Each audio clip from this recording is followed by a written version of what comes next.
St. Jospeh'S Hawks. Hi, everybody. Along with Rainey Shields, I'm Pat McCarthy.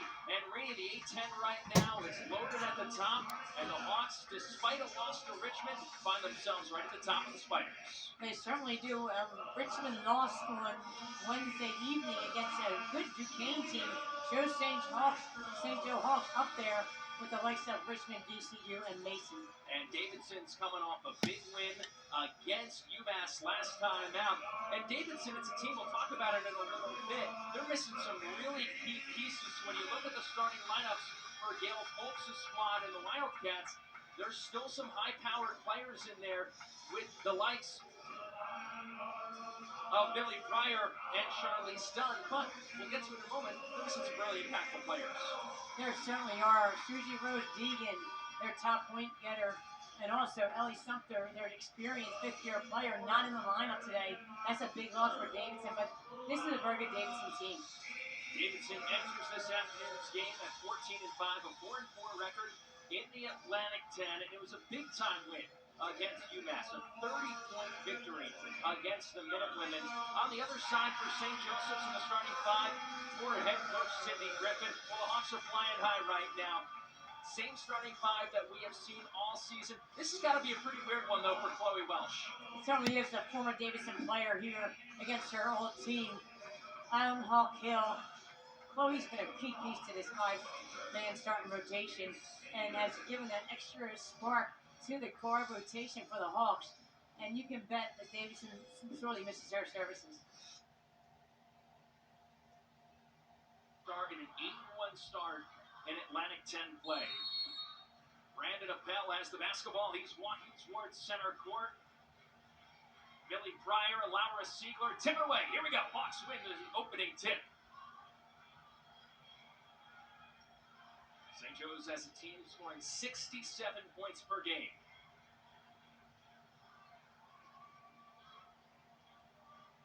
Right in for Siegler. Siegler finds a cutting Brugler, who can't finish the layup, and it's a rebound from Pryor and Davidson.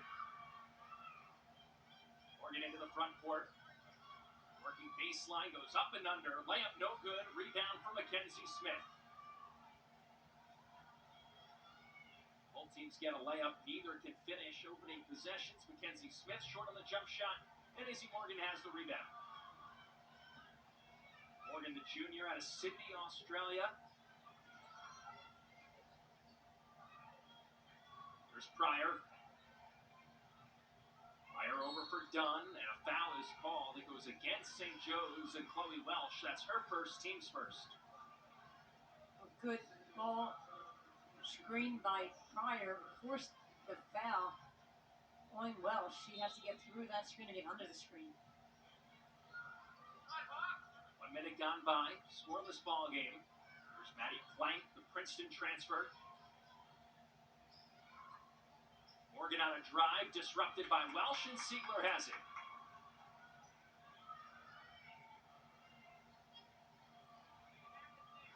Nystrom, miscommunication with Mackenzie Smith, and it results in a turnover. The one thing with this Hawks team, when they make mistakes, they don't compound. They come back and they play a little bit tougher on the next possession, so you can bet the next possession for the Hawks be much more tight. 8:44 left here in the first half, or first quarter, scoreless game. Davidson's in the road blacks with the Wildcat logo. Hawks force a turnover of their own in the home whites, with St. Joseph's across the chest in crimson. It's a revamped Davidson Wildcat logo that we see this year.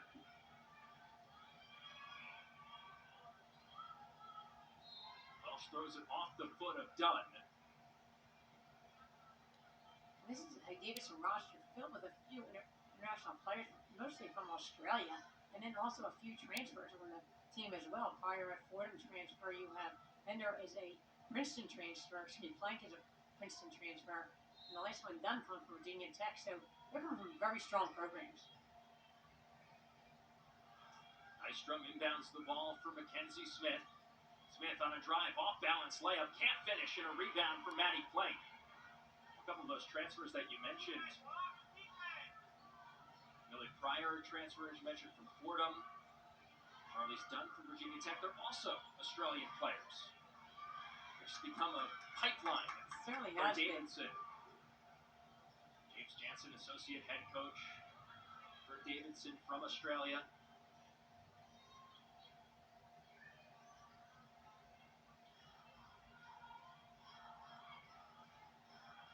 Here's Siegler. Knocks down the jump shot. That's the opening bucket of the ball game. It belongs to Laura Siegler, and the Hawks have a 2-0 lead.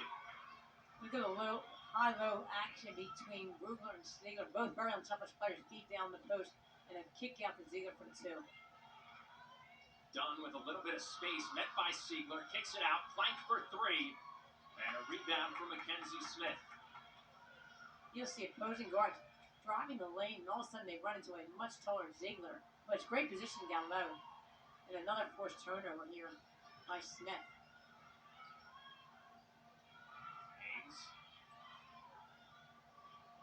For Morgan, back for Haynes. Left wing 3. That's a high arcing 3, and it lands in the hands of Laura Siegler.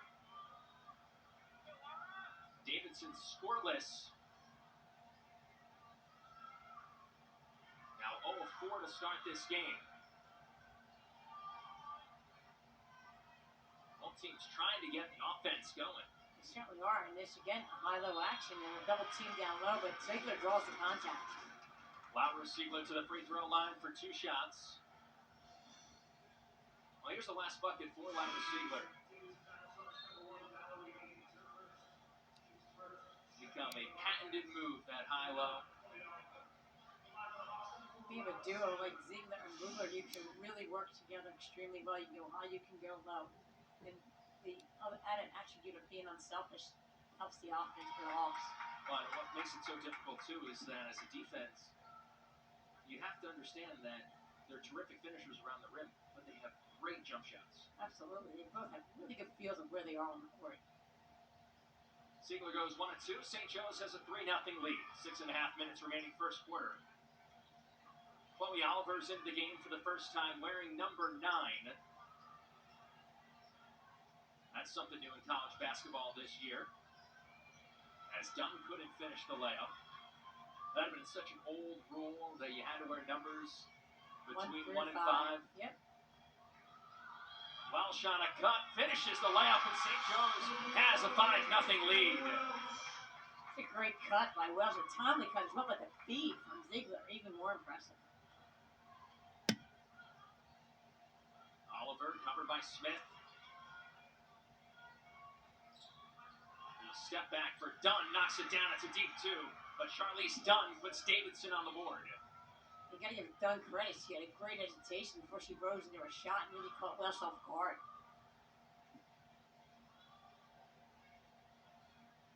Hawks go in for Talia Brugler. Count it! And again, you have Dunn trying to guard a not a much bigger, but a little bit bigger Brugler with a great touch around the rim. And is the finish. You see right here, Brugler, again, contact. That was the Welsh play, but right here, a good give and go, Ziegler to Welsh. Bonus free throw for Talia Brugler, no good. So a couple of rare misses early from the free throw line for the St. Joe's forwards. Hawks team tremendous from the free throw line. Shooting at 80%. Oliver's 3 is off the mark. Davidson keeps possession.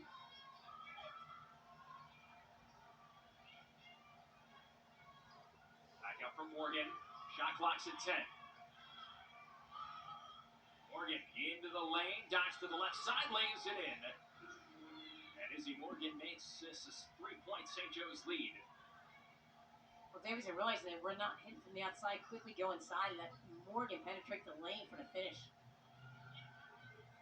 Hawks go in for Brugler, back out for Nystrom for 3. And a rebound for Charlize Dunn.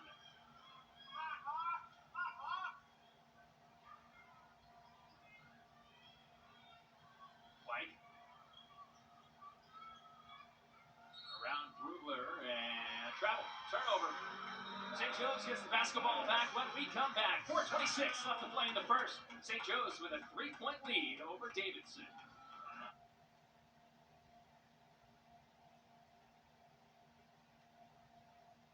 where every move counts. Setbacks can feel like a mountain to climb. Fran, you can see the score. St. Joe's with a 3-point lead over Davidson. Hawks at 7-1 in the A-10. Davidson at 4-4. Points per game, you see Davidson, in fact, scores more points than the Hawks per game. But little caveat to that right now, two of their top scorers out. Absolutely. When you're missing your two best offensive players, you really have to fill in with players who are not necessarily ready to shoot at all times. That becomes a problem, and it kind of sets your offense a little bit off. So with Davidson missing two other players, they have to play a little bit more efficiently. St. Joe's just 3 of 7 to start this game. Gabby Casey's in for the first time. Welsh can't hit the three, and a rebound for Charlize Dunn.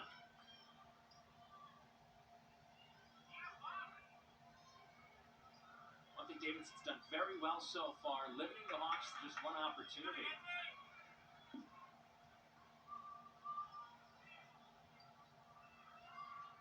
Ziegler searching for Brugler. Gets it up for Welsh. Welsh pulls up from 7, knocks it down. Chloe Welsh has 4. And St. Joe's has a 5-point lead. Her ability to rise into her shot and get a release really quick was very impressive. And that was just a smooth shot. Mike over for Oliver. Oliver back for Dunn. Shot clock's at 10. Plank on a drive, pulls up, free throw line jump shot off to the left. Gabby Casey has the rebound for St. Joe's. Casey, the freshman from Lansdale Catholic.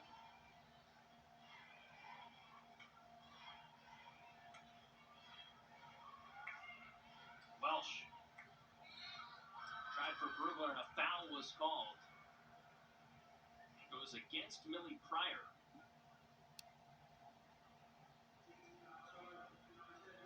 There's that last bucket for Chloe Welsh. Yeah, Randy talked about it, just the ability to rise up off the dribble. So smooth. Pryor heads out. Oliver comes back.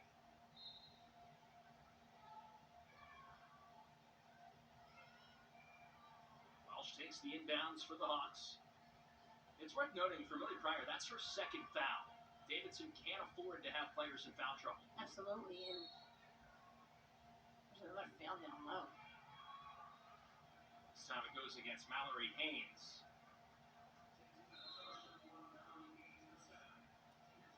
And that's her second, team's 4th.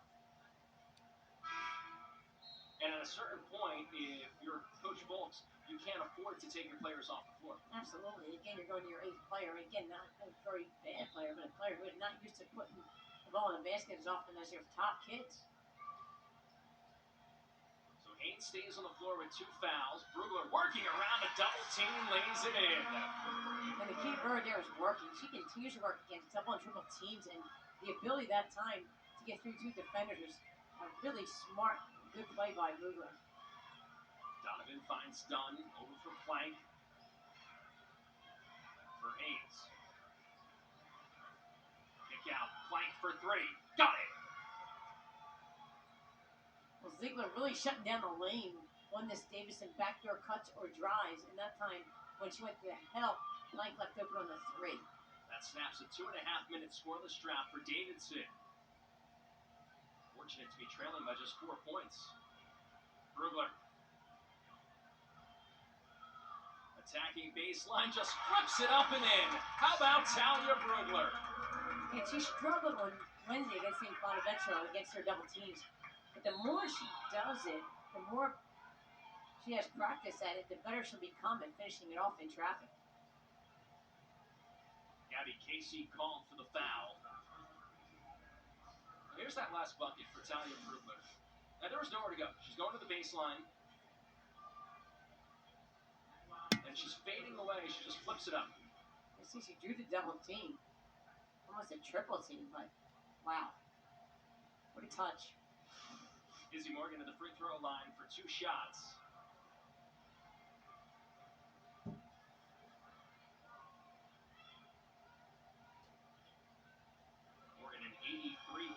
free throw shooter, makes both. Just over a minute and a half left here in the first.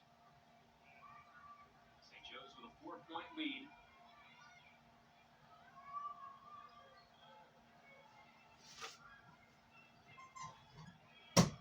Smith. For Prugler. Too strong on the layup and a rebound for Donovan. We'll give Klein credit for that. Really pushed Prugler away from and off the angle toward the basket.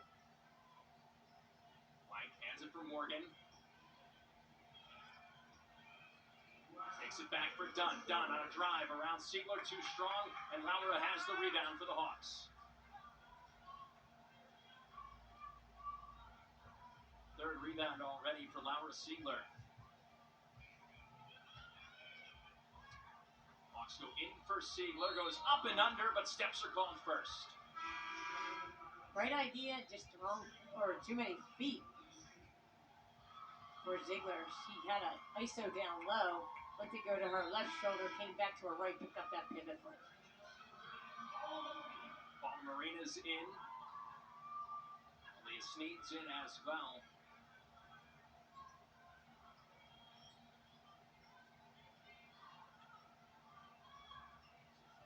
Seconds left in the first. It's an 11-second difference between the game clock and the shot clock. Davidson content with letting this clock wind as far down as possible. Done. In the lane, working around Welsh. Shot clock's at 1. Plank lets it fly. It's no good. And a rebound for St. Joe's. Mackenzie Smith with 5 seconds left.